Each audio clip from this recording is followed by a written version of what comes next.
ایک لبنانی شخص اپنی کہانی سناتا ہے کہ میں جاپان کے ایک 5 اسٹار ہوٹل میں ٹھہرا ہوا تھا۔ میں ہوٹل کے سوئمنگ پول پر اترا تو میرے علاوہ وہاں کوئی نہیں تھا۔ نہاتے نہاتے میں نے سوئمنگ پول میں پیشاب کر دیا۔ کسی کیمیکل کی وجہ سے چند لمحوں میں پورے سوئمنگ پول کا پانی تبدیل ہو گیا۔ سیکیورٹی پر مامور افراد فوری پہنچ گئے اور مجھے سوئمنگ پول سے باہر نکالا۔ میری نظروں کے سامنے عملہ آیا اور سوئمنگ پول کے پانی کو تبدیل کر دیا۔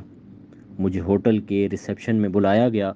میرا پاسپورٹ اور سامان مجھے پکڑا دیا گیا اور مجھے ہوٹل سے باہر کر دیا گیا۔ اب میں شہر کے جس بھی ہوٹل کا رخ کرتا، ریسیپشن پر بیٹھا عملہ میرا پاسپورٹ دیکھ کر کہتا، تم تو وہی ہو نا جس نے سوئمنگ پول میں پیشاب کیا تھا۔ مجھے کسی 5 اسٹار ہوٹل میں روم نہ ملے۔ میں نے اپنے سفارت خانے کا رخ کیا اور انہیں ساری کہانی سنائی۔ سفارت خانے سے یہ رہنمائی ملی کہ ایسا ہوٹل تلاش کریں جہاں سوئمنگ پول ہی نہ ہو۔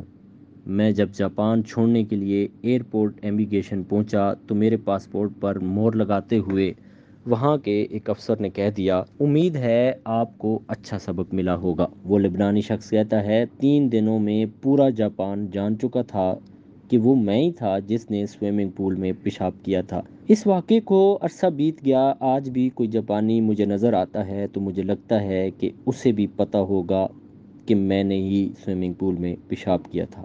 دوسری طرف ہمارا ملک ہے جہاں اربوں ڈالر ملک کے لوٹ لیے گئے، خزانہ خالی کر دیا گیا، لیکن کسی کو پتہ ہی نہیں کہ کون لوٹ گیا، کون یہ پیسہ کھا گیا، کس نے ملکی خزانے پر ہاتھ صاف کیے۔